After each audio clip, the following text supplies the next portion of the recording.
Greetings, Guild Wars 2 fans, and welcome to GuildGab episode 54. Today we are going to be talking about the last beta weekend, which included a little bit of raids. Kinda, yes, right at the end. Right at the end, we got some raids.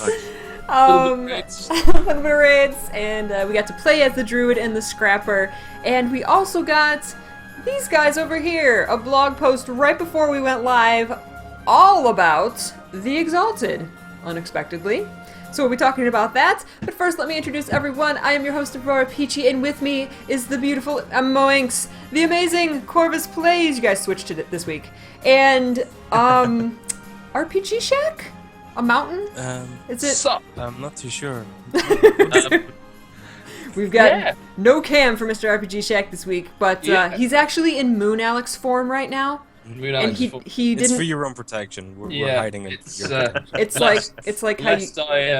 Lest I affect the tides in your part of the world. Exactly. It's dangerous. Yeah. Alrighty, so where do you guys want to start? I mean, this blog post just came out, like half an hour ago. But I know that you guys have got a lot of feedback about raids too. So, is there anywhere? I don't know where to start. Should we start at the beginning? Let's start at the beginning. So. Okay. Yeah. Let's start with the beta weekend. So, did everybody get to actually play the raid? Yeah. A touch. I didn't, but I got to watch some streams of people playing. Noob. It was Casual. I really enjoyed it, actually. I thought it was a very good I thought it was a very streamlined experience. I've not really done much raiding before, so I was expecting a lot more kind of trash mobs between bosses, but the way it was set out, it was just boss, evil boss, and it was quite smooth. And my experience was I pugged it. I did a 10-man pug, and we got all the way through the three bosses, the three mini bosses, and we got the big bad boss to about 50%. And then it got a little bit tricky because we were trying to coordinate with chat as he was moving very quickly, and so we all got annihilated. But it was a fun annihilation, right? Oh yeah. Those first three guys are not bosses. I keep hearing that. Like, everybody is like... Somebody came into the stream and was like, oh my god, Snowcrows killed the first two bosses. And I was like, there's only one boss. What do you mean they killed two bosses? So then, of course, when I finally got in there, I understood that there's three pieces of trash, or mini bosses, I guess, if you really want to go there. Yes, they are legendary, I understand that, but you can solo them, really. So, and they don't drop loot. I would call that trash. But anyway. Is that only for the beta, though, that nothing drops loot? Because, like, I would hope that's a good point. That a legendary would drop loot. Or I'd hope so.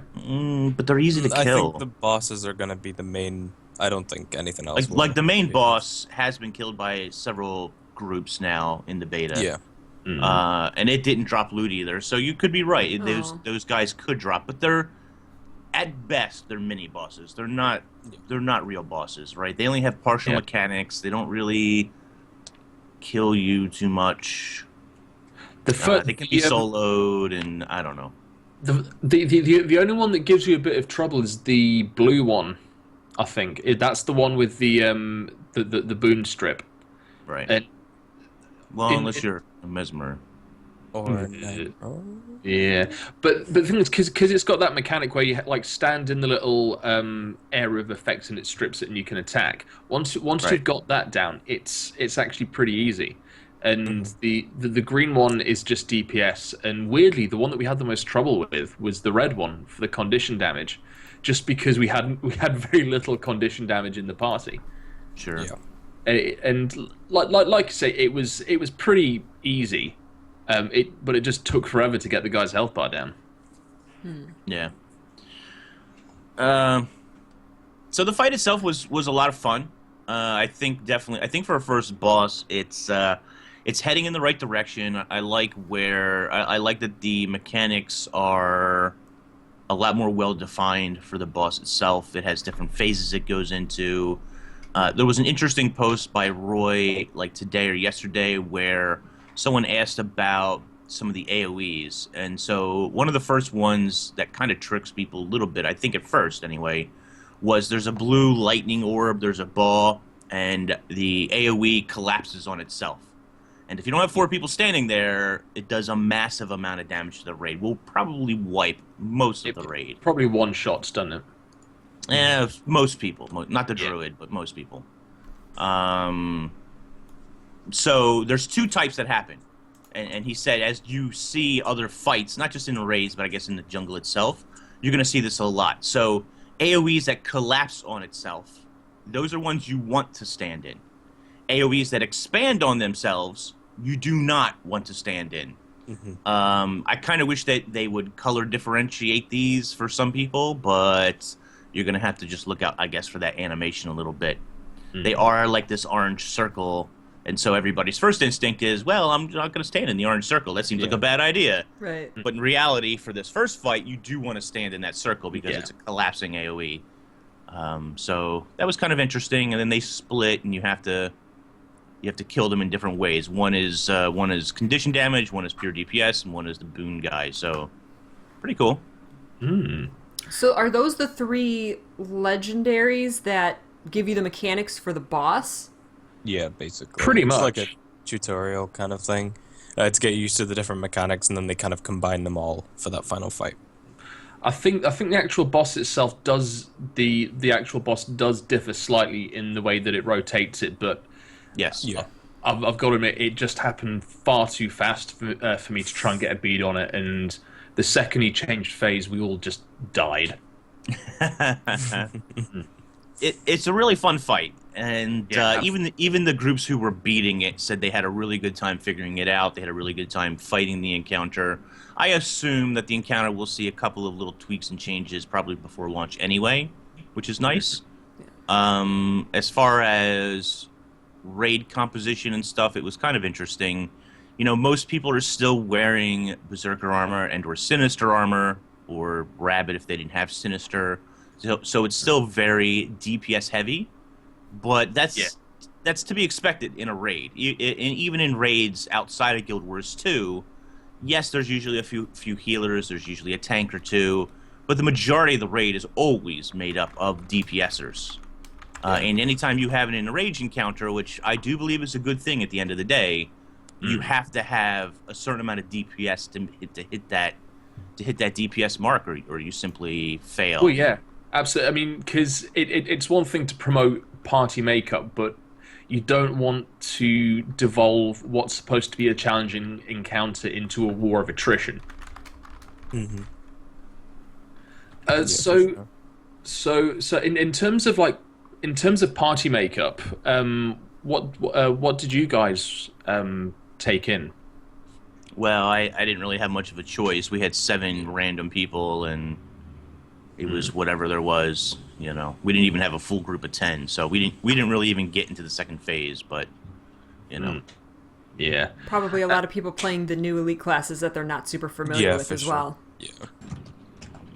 Well, the weird thing is, I played Druid in the raid, and I had a lot of fun. I had an unbelievable amount of fun with a healing class, and I never thought I'd say that. yeah, sure.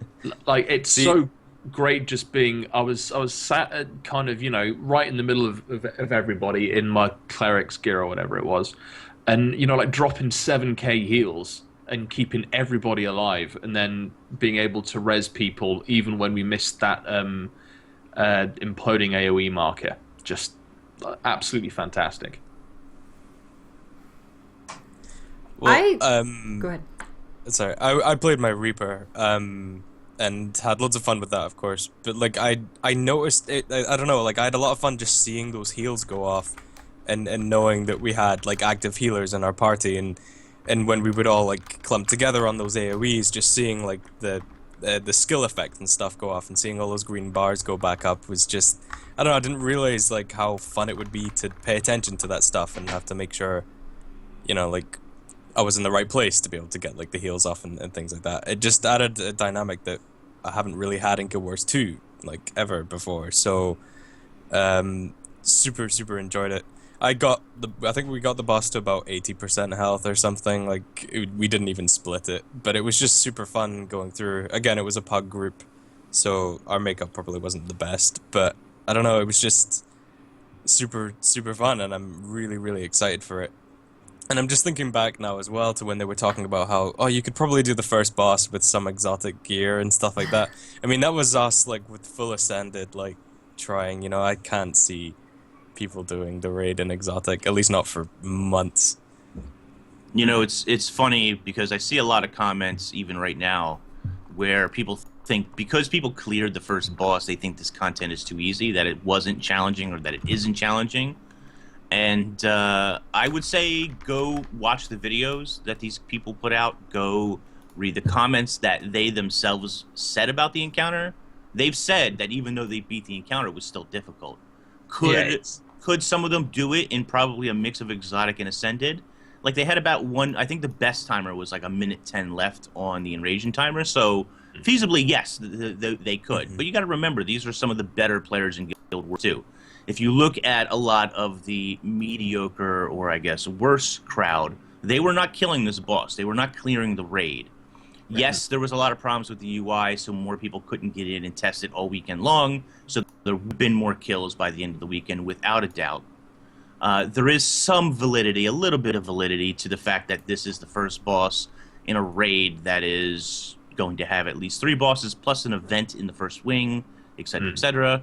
But it's a good marker, I think. It's a good starting marker to see how it expands upon this. ArenaNet has come out and said, this is the easiest of all the encounters in the raid so far, and if the top guilds or the better guilds or the better players in general, they are clearing it within, I think it took them 4 or 5 hours worth of playtesting or whatever to figure out what was going on, spread the news, spread the information on how that was being killed, and then other people were killing with similar compositions, not exactly the same, but similar compositions in order to complete that goal. I would say it's still on a fairly good level of difficulty, regardless of the fact that people did kill it in the beta weekend. Yeah, I mean the pie compositions that I was seeing were 8 DPS and 2 condies. So I think people were taking 2 engineers and your collection of reapers, heralds, warriors, etc. But yeah, I think you've hit it on the head. It was a lot of fun, and I'm very much looking forward to whatever comes next. But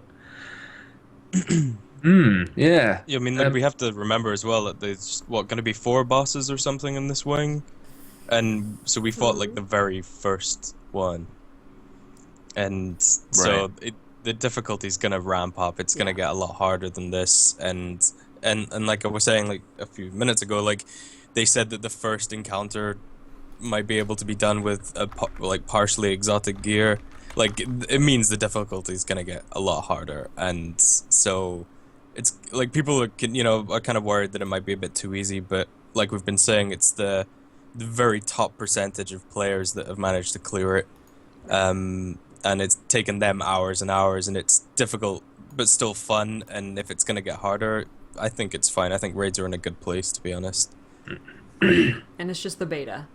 So. Yeah, exactly. They can add a few billion health to whatever boss they like.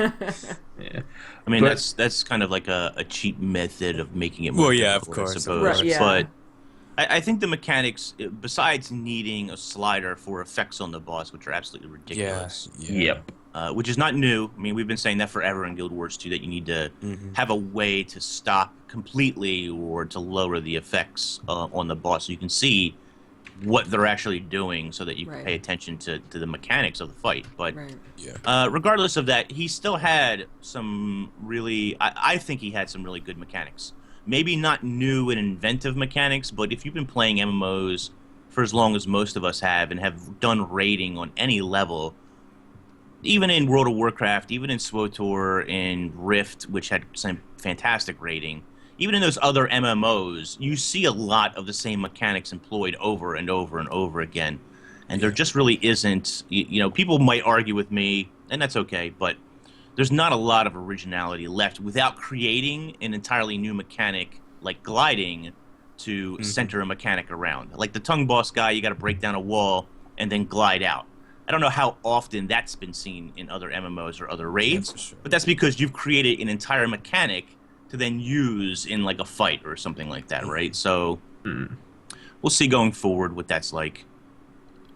Yeah. How do we want to talk about the getting our hands on the elite specializations and any kind of changes that we noticed from some of the existing ones? That was something that I wanted to, that I thought about whenever you said that you had a lot of fun with the druid in the raids, because I didn't have time. The raids were opened right at the end of the beta weekend, and so I didn't have time to actually go in there, but I think that I would have had more fun with the druid if I got into that raid encounter and I had those set 10 people that I had to keep alive.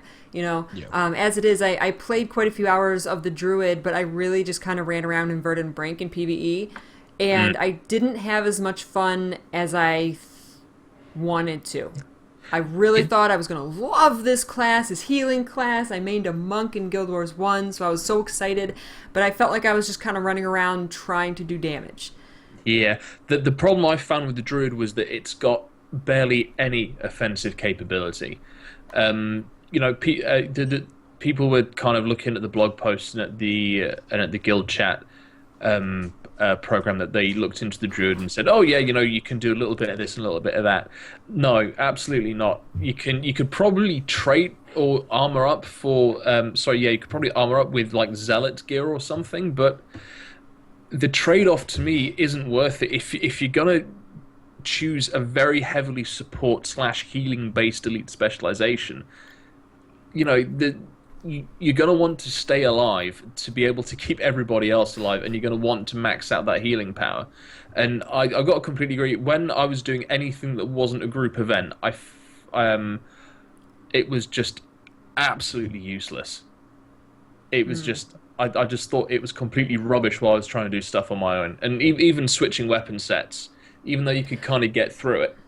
Right. I just found myself going back to bow, greatsword. It was like, why? I just want to play ranger. Like when I was on druid, I'm like, it makes me just want to play ranger. Actually, it made me just want to go and play dragon hunter. But, I was like, I just kept switching back to my bow, my sword. I was like, I didn't want to use the staff because even if I was doing a group event, like a dynamic event out in the world and there was tons of people around, I couldn't see their health bars. I I had to mouse over it. I didn't know who needed healing. Everyone's running around. But I think once you get into a raid situation, it's so catered to that, because that is such a situation where you have your 9 companions that you need to keep healed. And then, you might be playing a little bit of the bar watching game, but that goes with being a healer. And it for sure. So the really weird thing is I did absolutely no bar watching whatsoever. It was just kind of it's kind of an interesting thing with Guild Wars 2, where if you can identify where the biggest bad guy is, you can probably identify where everyone's going to be, because they're all in melee, and you don't really need to worry about people who are ranging from 1200 with a longbow, unless he's got reflect on.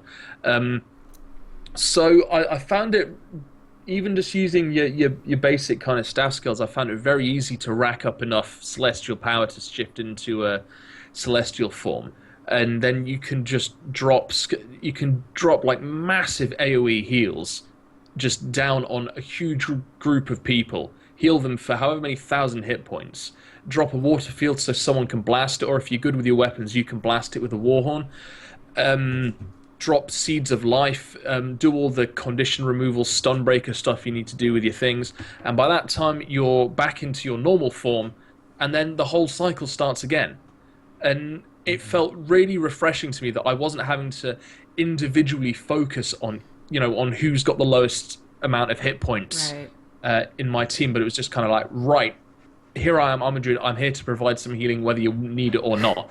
Because, well, but the thing is, the really really big heal on druid is staff 3 in the celestial form, which is just incredible. Right. And because it's an AoE heal, you don't need to target anybody who's on particularly low health. You just drop it, boom, heal. Right. I might be playing a healer terribly, so So if I'm not I doing it right, played- that's time to tell me. I think I played about 15 hours of Druid. That was in one stream on Friday, I think. I played mostly PvP, mind you. I did take into raids when I had that choice. There was like another Druid and a staff Ellie who refused to change out of water, so healing was kind of pointless. But anyway, they're going to be changing up Druid healing. Ireneo, whose name I think I keep saying wrong, I apologize.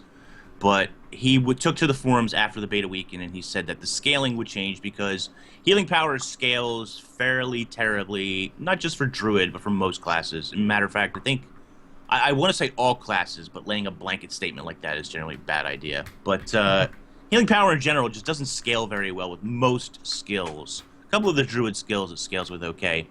That being said, a lot of the guys who did Druid said in later encounters, you're probably going to need clerics because you're going to need that extra healing power regardless of how terrible it scales. So it looks like the base heals on Druid are probably going to see a nerf. And healing power in general for the class, I don't know about all other classes, but for Druid, then healing power should scale better, which I'm not sure I really like that implementation. Yes, it's great that healing power scales better, but now you're forcing me to take clerics to be as effective as I already am. And you're going to be kind of a bit more locked in, you know, to that particular stat set to be effective. Right. Yeah, And so I'm not especially sure how to considering feel about Druid that. kind of revolves around healing. Like, there's no reason why you would be a Druid unless you wanted to provide that support there. Right. So it's kind of interesting, you know, like we've obviously been so locked into the kind of Zerk meta, and it's a shame that they're not. It makes sense, these changes that they're proposing, but like I think surely locking us into any kind of stat set is bad. We should be allowed to kind of experiment, but if our skills are just going to be pointless unless we're in clerics, it's, I don't know. For me, that's kind of a shame. Yeah. But I can understand it. A few other observations. Like Aurora, I really want to see active health bars running around the battlefield. Let that be an option for me to turn on. Yes.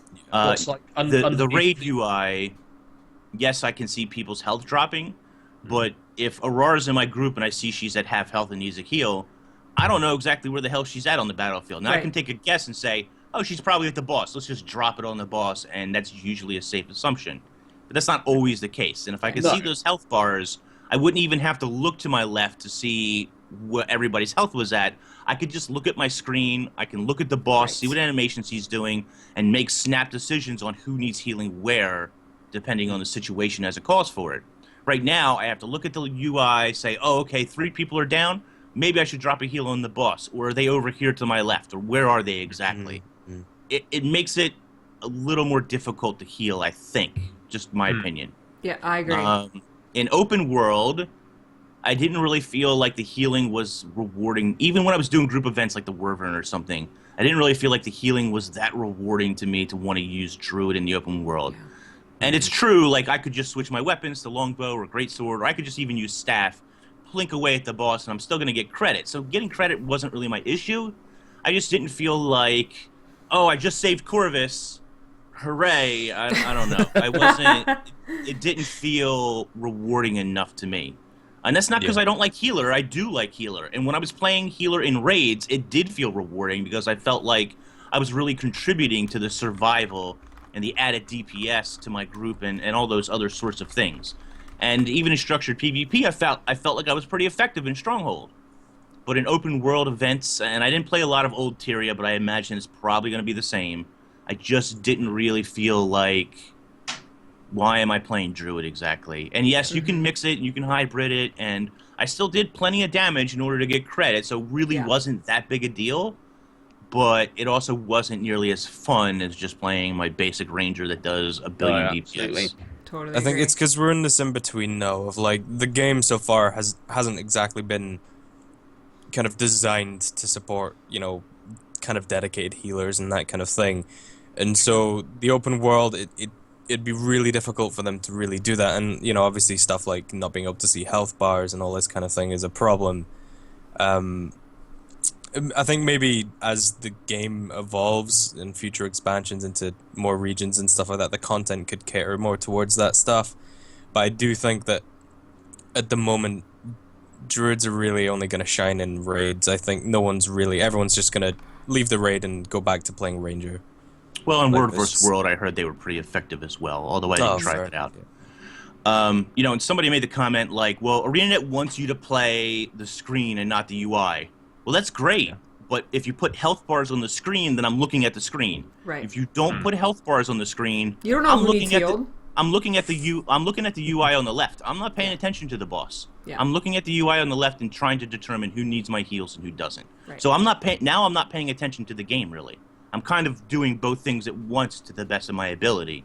So if you want me to pay attention to the screen and what's going on, let me see health bars on the screen. Yeah. That is still sort of playing the UI, but am I going to play the UI from the raid UI, or am I going to play the UI on the screen where the boss actually is? And on top of that, give us a slider for effects so I can turn it all the way down to the near absolute minimum without crippling myself for other AoEs that I actually need to see. You know. Right. So, what did you guys think of Scrapper? I didn't play Scrapper. Do you want to start, Ings? So, Scrapper, I think I only played about 7 hours of Scrapper. 6.5, 7 hours, Casual. something like that. Casual, I know. Gyros are nearly absolute shit with the exception of a few of them, pardon my language.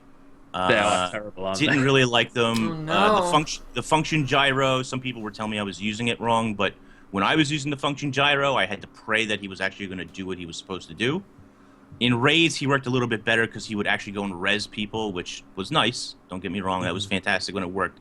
In PvP, I found him a little less reliable, but I was told that I'm supposed to use the function gyro and I'm supposed to, like, try to plant somebody at the same time, which I guess kind of defeats the purpose for me a little bit, but whatever.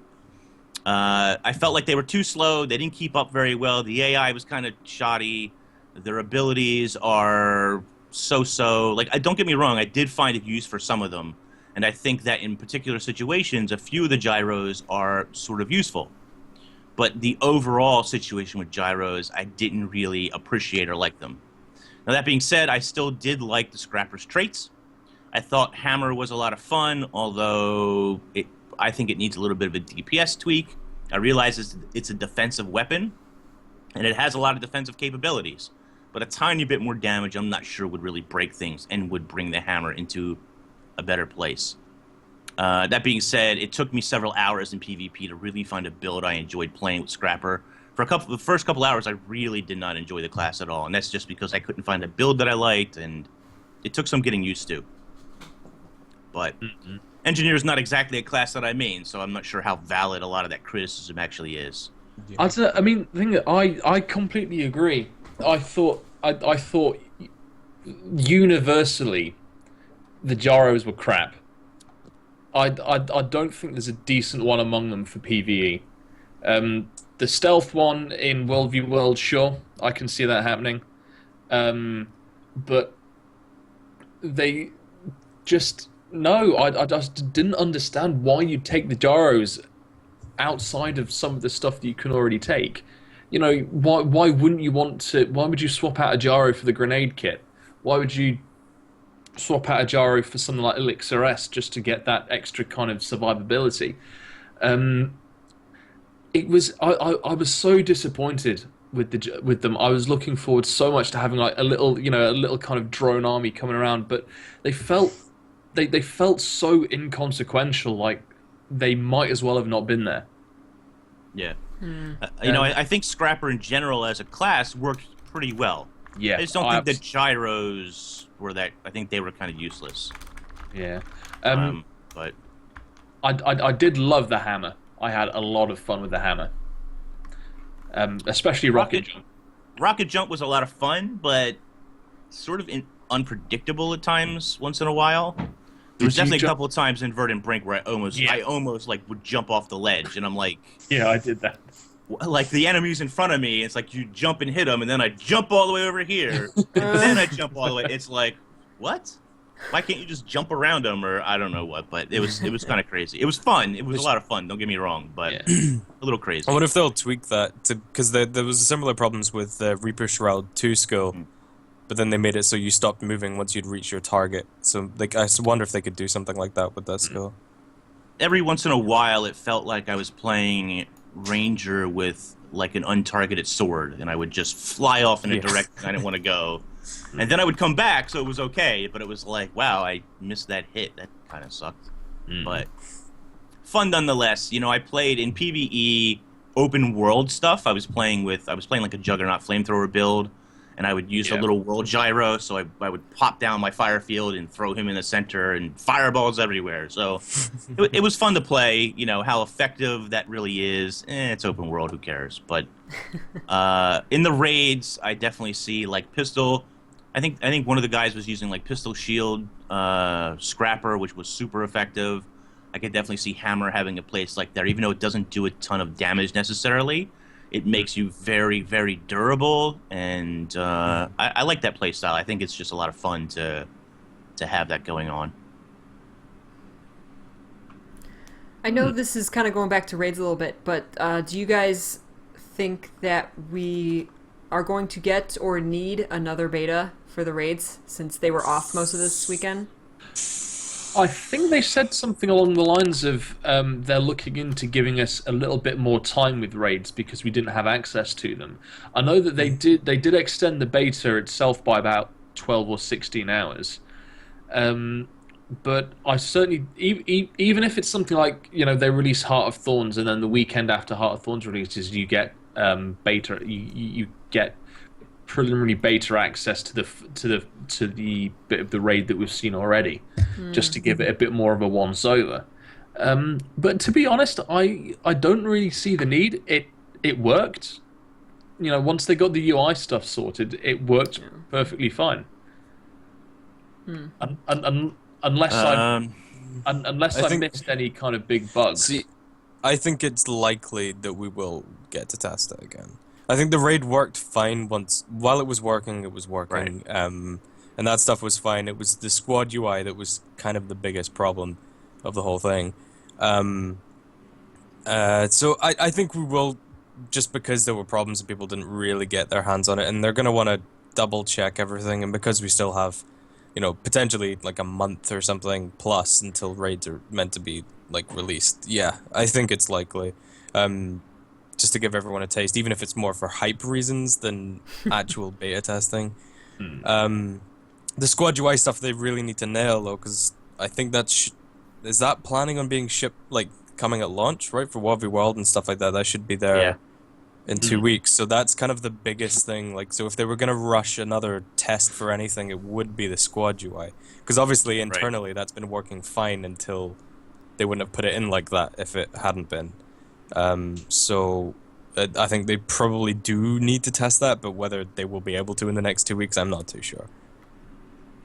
It's a good question. There were some. There was an exploit or two in the raid. There were some bugs in the raid. Those have been like discovered and supposedly they're being sorted right now. Will we get another? I mean, I would like to say yes. We will get like one more little taste, maybe a 24-hour or maybe a weekend or something. The problem with the UI was that on the back end it was crashing servers and stuff, and it was affecting the real game as well. So like everybody were, even if you weren't using it, you were having problems with parties and disconnecting from the server, and there was a lot of issues. And I will say my hat's off to ArenaNet for the people who needed to work all weekend and work on that. Really, they were there working like almost nonstop. Yeah. You know, I seen some tweets from Shazbot saying like, okay, guys, we're not going to be able to get it to work in the next 8 hours. Sorry. And then it would go up for 20 minutes, and then they would bring it back down. And then you're not going to get it for the rest of the weekend, and then it would go up again on Sunday, and then permanently on Monday, I guess, it was working at the very end there. But so they really did bust their hump to get this fixed and to get this working, which is nice to see, because there will be problems at launch. Mark my words. It happens with basically every game. Let's just they're not. Sorry. Let's just hope they're just not gigantic, like crippling problems. Right. But it's nice to see that they do work hard to try and get this resolved, to try and get people in there. They do have they do have sort of a soft release on raids because it's not going to come out right away. But that doesn't mean that you just hope it works. You need to know that it's going to work on launch day. Otherwise, there will be a lot of rage if 2 weeks down the road, okay, guys, raids are launching today, and then nothing works on opening day. People will not be happy. So, having another test or something in there would be pretty nice if that's something. Just even if it was just to test the raid UI in some form or fashion. But yeah, I think that's most likely that maybe like a 24-hour thing, because I just think that if you say, okay, no, raids aren't coming back this weekend, and everybody just kind of gives up, okay, we're not going to be able to do it, and then you suddenly tack it on right at the end.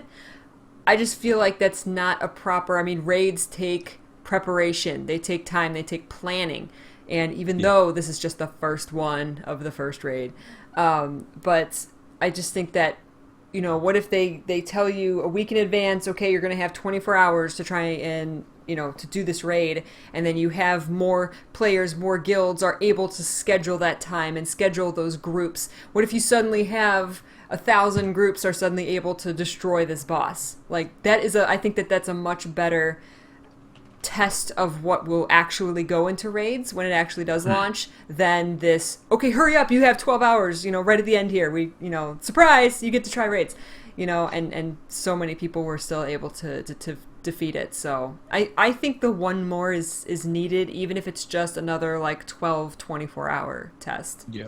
I just want them to get it right. Let's move in. We're about halfway through the show. Let's move into a bunch of lore, because we got a blog post today. But first, because we're talking about raids, there is some lore in the raids, and we got a little bit of a teaser for it. And this, if you guys consider this spoilers, then maybe turn down the sound and come back in 10 minutes, 10 minutes or so. So the lore in the raids, we just got the first part, but we got a little introduction. There was I watched Inks' video on it. Inks put out a video of the NPC that you can talk to. Right, I assume that's right when you enter, and he kind of tells you the summary of what's going on. Yeah, so in that video, and I do have the footage of it, but I did miss, if you go over to the left, your character talks about a wall and stuff that's up there, and there's a little more dialogue, and there's some notes scattered about, which I'm going to be putting that in a video soon. But anyway, the first guy, he gives a little introduction, and then you can ask him about a variety of things going on in the area. He mentions this person named Sabbatha, who is probably the flamethrower boss, or it sounds like she probably is a flamethrower boss. And you learn a little bit more about her and the bandits that's going on, and there's a note about this dust storm or this windstorm that's come up from the south that has stirred up this magical energy, and that's what you're like facing as the first boss here, the Veiled Guardian or whatever. So pretty cool stuff, pretty interesting stuff, fully voiced, by the way. Like, you don't have to read it. Once you read, there is a little reading, but you click on the option and then the voiceover kicks in and he tells you a little story about what's going on, and the soldiers were captured and they were taken off, and they can hear screams in the night, and it sounds like that there's some chanting or something going on deeper in this area that you're in. So sounds really cool. It doesn't really spoil anything. It doesn't really give away anything. Bobby Stein had said that they did omit, or they did take out some pieces of information because that would be spoilery for what happened in the main story, or what's going to happen in the main story. So I think they took out a couple of characters, didn't they, from the instance? Maybe. Probably. I don't know. Yeah. I know they cool. took. Yeah, for sure. I mean, I know they took stuff out, and I hope they took out a lot. To be honest, I think going in, like, there needs to be way more exposition. I want like a cutscene when you enter. Even, I don't know, the way the raid was set up seemed kind of strange, like just a straight line, packed camp and then just straight away a boss, and it just kind of felt, I don't know, they hopefully it's going to be a lot more fleshed out with, you know, more dialogue and a kind of a cutscene telling you like what's going on here, and just a bit more depth there, because it did kind of just feel like a corridor, and it was like, right, go get to the end of the corridor.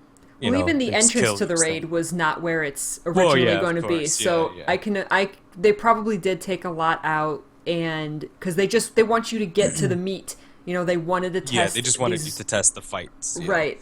And I can imagine that between each wing, maybe you'll get some more story, perhaps a cutscene or a short little preview of you know, what's to come. Hopefully. I mean, they've said that there's going to be some major lore in the raids. They say we've got surprises for you and reveals and stuff, you know, in these raids. So I still don't believe that there's going to be any... It's not going to be so lore heavy that it's either going to make just people who just want to raw and go in there, you know, they're like, I don't want to sit through lore. I don't think it's going to be like that. It's going to be like, if you choose to talk to this NPC and get the feel for what's going on, why you're here, you can. If you just want to skip that, you can skip that. I have a feeling that it could be something. I thought of this example when people get all up in arms about, you know, why do they put lore in the raids? You know, not everybody can do raids, and for the people who like the lore, it could be something like, for example, in the main story, let's say Traherne dies, okay, and let's say, and so he's resurrected and he becomes a Mordrum that we have to fight, but we don't actually fight him, or we fight him but then he runs away, and then maybe in the raid you get to actually confront him and actually defeat him or something like that, you know, so you kind of maybe will get the end of a story or just a little piece of it, rather than, you know, this big, it's not going to be this big fleshed out long story. I just that's what I think ArenaNet's going to do, because I know that they have respect for people who don't want a lot of story to be locked behind a raid. Yeah, for sure. That being said, I don't know, I want them to be fleshed out stories and fun to experience like that as well. But it would feel, you know, if I'm not good enough or something to get to the end of the raid, it would be kind of painful to know that there's stuff there that I'm not going to be able to see. And I think it's actually a really hard balance, you know, to make it kind of interesting to go through and feel important without it being too important and locking people out. It's, right. I don't know. Especially as well because we know there's gonna be like a season 3 Living Worlds, but they're also adding to the raids, and adding to the wings over time, and I think that's gonna take a lot of their focus up, and we could get to a situation where they are telling these kind of interesting stories through their raids, and because so much of the company's focusing on raids and delivering that, you know, I don't know. I hope it doesn't sacrifice the story too much. Or at least they're not putting too much behind the raid, as opposed to the kind of what they were doing with the normal seasons before. We just have to kind of wait and see for that stuff. Yeah. That being said, like, I want to be good enough to get through the raids, right. So, and this story would be a really good incentive to make sure, you know, I'm trying actively rather than just kind of treating it like a kind of guild mission. Just do this a week, you know, we'll try it this week. What about, excuse me, I'm wondering, so they set up this story of this group of pack soldiers. They were attacked by Sabbatha and her goon squad, or what did they call them? Jeez, my brain's not working. White mantlers, that's not what they call them, but it kind of leads you to believe that. Anyway, she takes them off into the jungle. You're hearing screams and chanting, some kind of sacrificing perhaps going on. What if at the end of the story that leads into like a deeper story for Living World Season 3 or something like that, and they could add a recap of the raid story like they did for Season 1 on an NPC or something.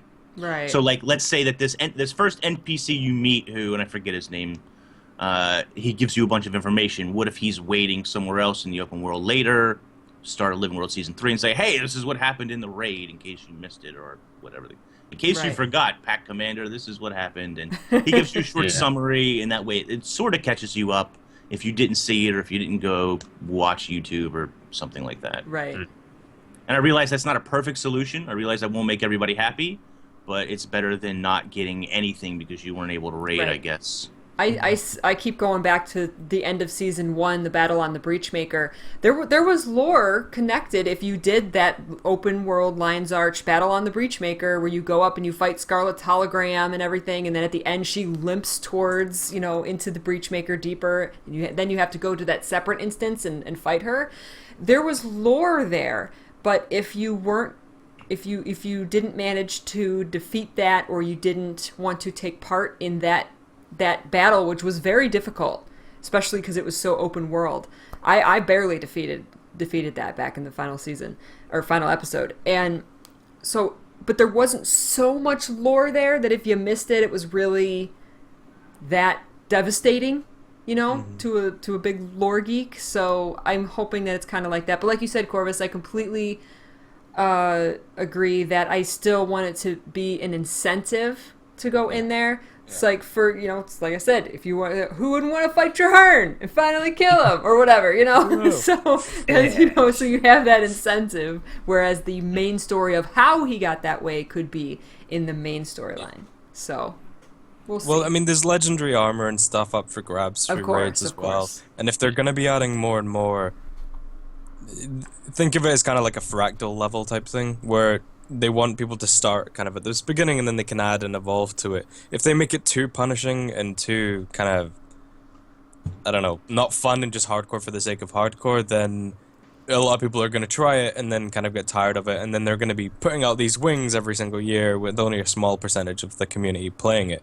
So I think like this time around I think this first wing anyway is going to be more about getting people used to the idea of raids, getting used to the mechanics. Yeah, it's going to be challenging like we saw, but I think it's going to be easy enough with a good enough incentive that a lot of people are going to try it and start progressing through them, and then the real difficulty will come with the other wings and as they add more and more to raids. Nerf swimming. Nerf swimming. Hashtag Nerf swimming. That's right. All right, let's talk about the blog post that came out today. All about the Exalted and what they are and all their secrets. I think we said before we went live that we'd like to discuss that we'd like to find this out ourselves in The game. game. Seriously, Yes, yeah. Yeah. This has got to be some I don't want to rag on ArenaNet because obviously I know you've got to make a living, breathing world, but this is just weak beyond all reasonable doubt. It's like, who are the Exalted? damn. Oh, well, they were a mystical race of robot warriors designed by the Forgotten that we met 250 years ago, but 50 years before you met the Forgotten for the first time, they constructed this guardian race of robots, so where the hell were they in Glint's lair? Which is my opinion. Hiding Alex. God, obviously. I think this is a great article to release like a week after release or 2 weeks after release. Yes. Let players I like the lore, I like the story, I like the blog post. Corvus disagrees with me, but I want to get in there, I want to play, I want to see the Exalted for the first time and listen to their dialogue and their story, and I want a little bit of speculation time if you don't reveal everything in Heart of Thorns itself to like, where are these guys from and what are they all about in this city and et cetera, et cetera. But you get none of that now. You've already spoilered big time. Like, this is a big time spoiler article for me where it says, hey, this is the Exalted and here's how they were created and everything they're about, and there's 3 different classes and this one is a builder and this one is a fighter and blah blah blah, and even goes so far to explain the Master of Peace and his journey and what he was doing and that whole thing. Like, Stuff about you now Glinzag know. as well. It was always a mystery, and for me, it was always this question of, can we trust the Master of Peace? And I love the Zephyrites so much, and so it was always on the back of my mind, like, what if I couldn't trust him? What if he was bad? Was just totally. it brought all this depth to it, and even meeting the Exalted in the game, even if they flat out told us everything as soon as we met them, how do we know we can believe them? You know, like it would have been, how do we know you're telling the truth? Can we really trust you? And, you know, depending on how it plays out, but that's just gone now. Yeah, now you know they're good guys, basically, Right. already. Like, I mean, it'd be I don't interesting to see how Kaith would know to take Glint's egg to the. well, we don't know that she is doing that necessarily. But it's not. I guess the article leads you to maybe believe that, but they don't spell it out. Yeah, it's not a massive stretch though, is it? That Right? No. Somehow Kaith figures out that the Masterpiece was taking the egg to the kind of constructs that the Forgotten, who are Glint's guardians, created, and then they raised the dragon in, you know, safety or something. I'm just disappointed I've read this. Not because it's not interesting, but I wanted to find out myself in game. Yeah, it's there's a lot of stuff here. Like it's getting far too close to this idea of Glint's legacy, what the Masterpiece is doing. Like a lot of, like you were saying, Peachy, the mystery of what was even happening in season 2 has kind of just been revealed to us in a blog post on a website, which is sad. I don't know. I just think there was too much information in there. Way too much. And this the thing is as well. It was way too much of certain things, but not enough of the other things. Like why do they look like Mersat so much? Like why the hell? Right? Is there any connection there, or are they? Like, at least tell us. Just give us like a paragraph on what they are and answer that kind of stuff, rather than being like, here's the Exalted for a paragraph, and let's talk about Glint and the Forgotten and everything else that we were trying to get you hyped about for the past year. Like, come on, Guild dude. Wars 1? You remember that game we made? Well, back then. And this is Back like, then, this stuff were happened with no sign. and And it's not even like they've taken pieces of lore from back then to kind of make it into this thing. They could have done something with the Mersat and the Forgotten, some strange combination or some way that the Forgotten managed to, I don't know, do something with them, anything. But just, this is just a bit kind of, not really retconny because they're not changing anything, but it's like they've gone back and just said this stuff happened, but you didn't know, there was no signs of it back then, and it's this ancient thing that everyone just, no, it wasn't. Like, we saw Glint back then, you know, we saw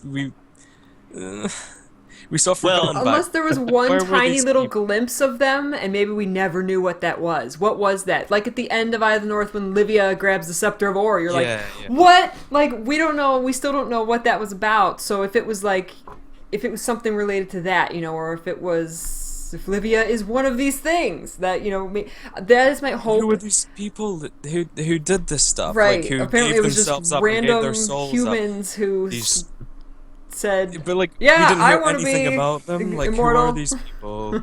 Like, I thought it was gonna go into some strange, like, ascension type deal, but no, these are just people that Glint met and told, like, what? And when exactly does this happen? It said, like, roughly 300 years ago. So it was when before does that exactly... Guild Wars 1? Yeah, I think it lines up just before. Yeah, because it's still like. So why did we never see them in Guild Wars 1 then? Because at first I read it and I was like, wait, are they trying to suppose that maybe our Guild Wars 1 characters did this or something? That's what I was thinking, yeah. But then no, because it's before Guild Wars 1, and it's a shame that they didn't pick something that they could have tied back into that game somehow. You know, maybe there was, like you were saying, the Scepter of War thing, like anything that they could have taken and been like, remember this? Well, this is what it was. But now they're just telling us stuff happened, and there's no way we can see that stuff happened or was going on or anything. We were way in the Maguma jungle in Guild Wars 1. Like, surely we would have seen any kind of glimpse of this stuff if it had already happened, you know? Right. Like, so, a couple problems with it as well. First of all, when our character meets these guys for the first time, there's going to be some sort of dialogue. There's going to be something to say, who are you? What are you all about? Like, there's going to be this conversation, and now that conversation is going to have a lot less meaning for me because it's like, well, I already know what they're about. You don't need to tell me in-game. I already read the article. The other thing is, they say that the Master of Peace had Glint's egg, and he was supposed to take it to this golden city. That's what the article says. That was his master journey. Yeah. What I don't understand was, we had 2 encounters with the Zephyrite. So we had the first encounter where they land to do a bunch of trading. Okay, I can buy that one. They need supplies for their trip, etc. Fine. But then they fly off.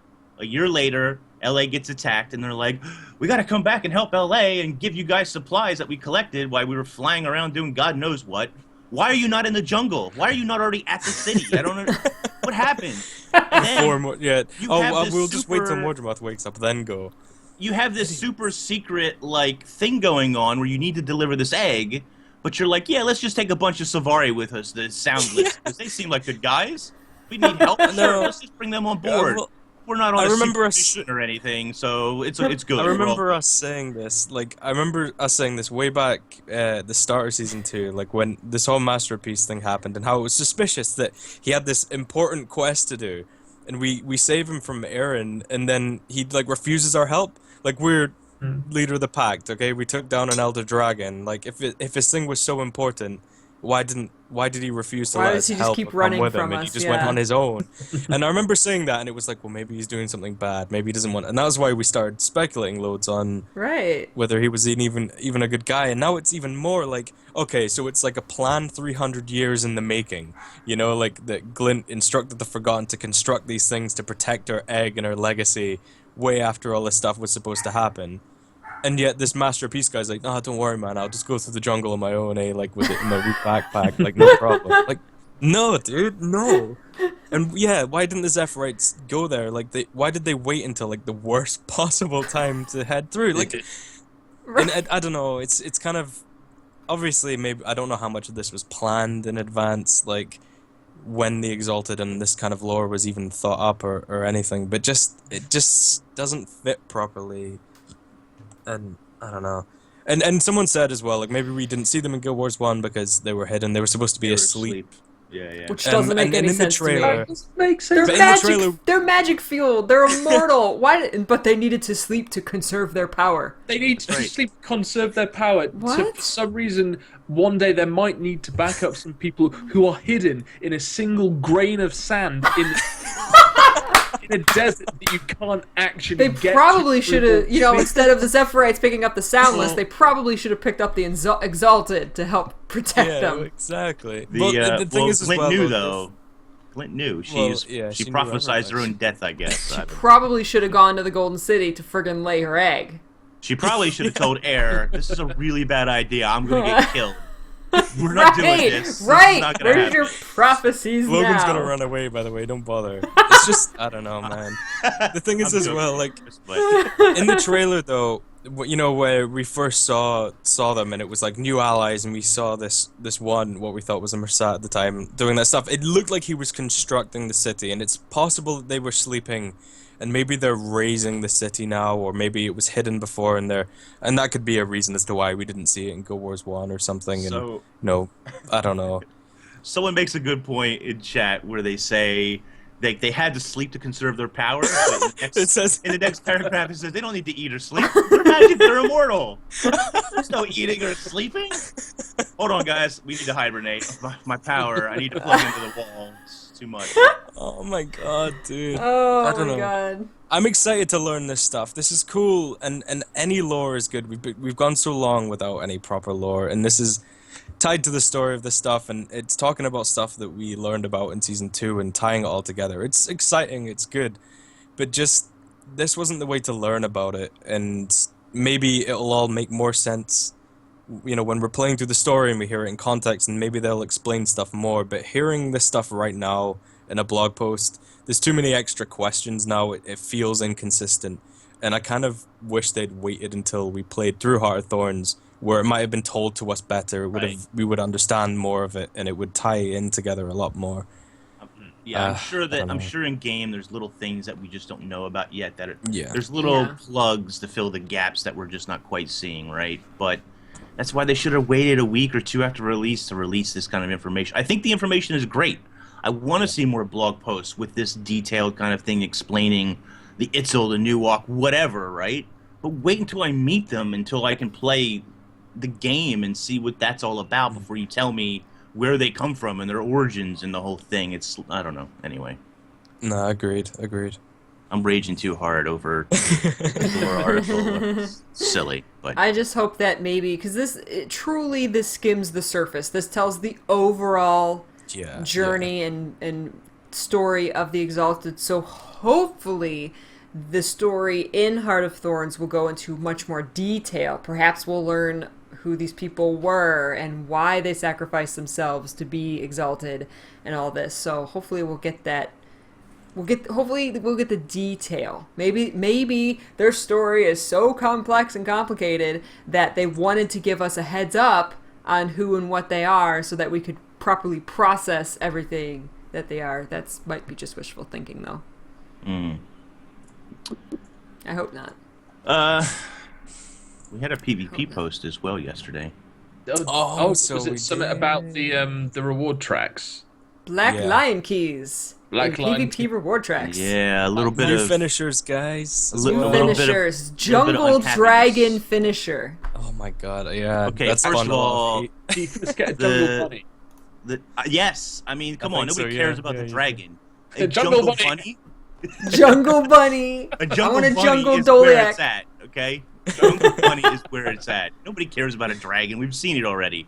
Jungle bunny is where it's at. Yeah. Just a bunny with red eyes and green fur who kills you. Or something.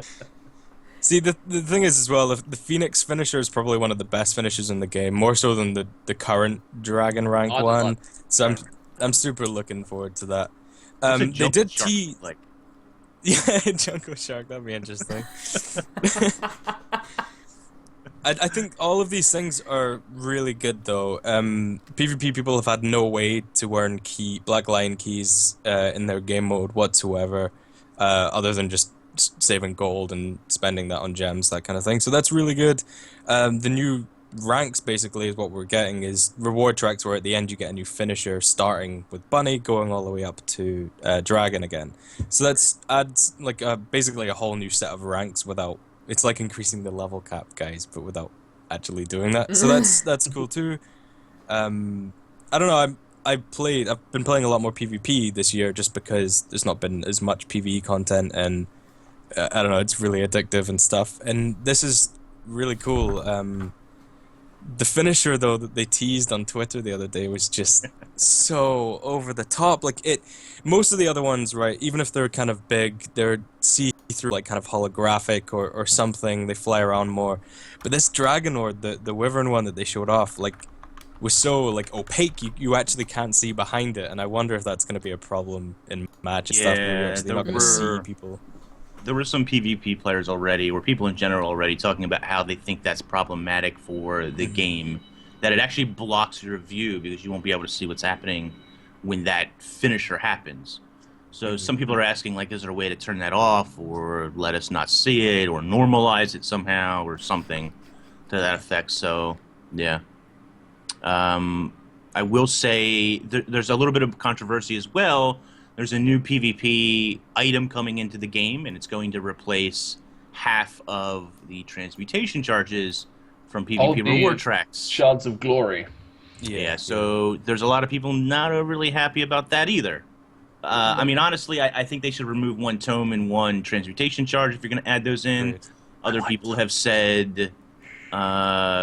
like I said, well, what about an option? Let me choose. Do I want a transmutation charge or do I want this new thing? Cool. There you go. Yeah. Other people have said, why not both? Why can't I have a transmutation charge and this for one of my rewards or something later in the track or whatever? Right. So I think there are other solutions there that they might want to look at. A lot of people seem very passionate about losing these transmutation charges. And if you're a new player, like I'm not a new player, so I'm a bit jaded, I think, because I have hundreds of them. But if you're a new player, I could definitely see why this is extremely important to those people, Especially or even people who change their outfits. Like I really don't change my outfits nearly enough. So people who change their outfits a lot, I could see why this is a very important thing. I play PvP a decent amount, and I like changing my... I don't have like any transmutation charges, like ever. Like I always have none of them, and so it's handy when I get one or two from like a session or something of playing PvP, because and then I'll hop onto a character and I can use it and stuff. And so actually, I didn't actually know about the transmutation thing until you just said that just then. And the first thing I thought was like, oh no, because like it's my main source of transmutation charges, and so if that's gonna get halved, that's a shame. An option would be really good for that. Like if you maybe you have hundreds of them and you just want tomes to level your alts or something, being able to choose that would be awesome. I mean, you get transmutation charges from your daily login rewards anyway. A few. Yeah, I mean, but it's not that much, dude. I know, but the thing is, like, if you're looking at these, if you look at these shards of glory or whatever they're Yeah. called, you're actually What are they going spent on? What are they spent on? legendary weapons, man. Legendaries. The new They're gonna Yeah, okay. legendaries. part All of legendaries or just the back piece or what's this? It's for the scavenging hunt stuff. yeah. Oh, For the right, new okay. precursors? Yeah. Or for, Yeah. I guess, the Well, all all precursors? Yeah. All of it, I think. The new precursor system. Right, exactly. Yeah. It kind of makes sense because like previously you've not really needed to do PvP to get your legendary. You needed to do World v World, but you can kind of get away without. Yeah. I think it's a the cool idea in general is to make all game modes equally rewarding. Right. And they're Except adding. World versus World. Sadly, World vs. World needs a lot of love. Mm-hmm. But they're even adding Black Lion keys to the one-time tracks in Heart of Thorns. Yeah. Good, I guess. Pretty cool. I mean, Yeah. Well, it means you're if not you've been saving up your you're not going to your get a ton of daily keys, but potions or still, something. It's like, a way fine. to get them. Yeah, Key is a key. A limited way. right. There's also going to Well, be they supposedly up the drop rate, right? That I haven't gotten any supposedly. Yeah, I don't know about that, but there's there's going to be a track for miniatures as well for the hero champions. Oh, yeah. Except Tarai, there's no Tarai mini, which is Ah, well. sad. Go no. Ink's going to be doing that stronghold. Get those minis. In the beta too, and this was really cool. I don't know how many people seen this in the beta, but in the beta they added skins to every one of the Miss Champions. Yeah. Now I don't know how you Oh, get yeah, those. I saw that. I don't know whether that's going to be a gem store thing, which is possible. Is that going to be in the reward track somewhere? See, we don't exactly know. Or is it just going to be a gold unlock? I'm not against the idea of this kind of thing being a gem store thing, especially in PvP. Like the kind of cosmetic, like purely optional thing is especially going to be evident there because they can't give stat bonuses in PvP. They just can't. So this kind of thing would be fine, and it's an incentive for people who maybe play PvP exclusively, who don't really have that much of an incentive outside of outfits, some of them, to actually spend money in the gem store. That being said, I don't think the skins for these champions are gonna be that, I don't know, exciting to buy. Like Right. you know, you have like a 1 in 5 chance that, well, 1 in 10 chance that you're gonna be the person to spawn the champion if, you know, everyone goes for it. And who really is gonna pay attention to how the champion looks? Right. And then On only a either limited side. amount of people are Yeah, at the champion. Of course, so you're gonna buy everything. That's fine, but like, I never really pay attention. Like True. you look up and you see which champion's been spawned, and you kind of know that like that's it. You know, if it's Right. Nika, you're gonna run over and kill her in like 2 seconds. That's that my kind of thing. Nika. Get off of my Nika. You don't kill her. She's wearing the outfit. That's mine. You got plain old Nika. Nobody cares about plain old Nika. Plain old Tarai. Nobody likes him. The skins didn't look different enough either. Like, I think from first glance they just looked like they were wearing some of the gem store armor sets, Right. rather than, it wasn't like anything special, like a huge glow, or they're wearing your Right. guild's emblem or something like that would be quite cool. Oh, that would Well, be like- cool. But just like a kind of slight reskin that you can't really tell at first glance properly anyway, because all the die cut channels are the same color. It kind of just blends in. So I don't know if you could, maybe you could customize them properly, change the gear skins that they have on. Like, that would be stupidly in depth and pointless, but a bit more exciting than just a kind of quick reskin like that.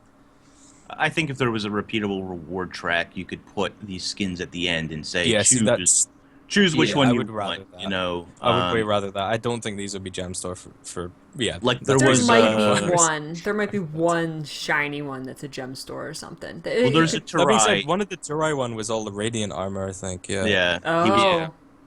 he was cool. it was cool.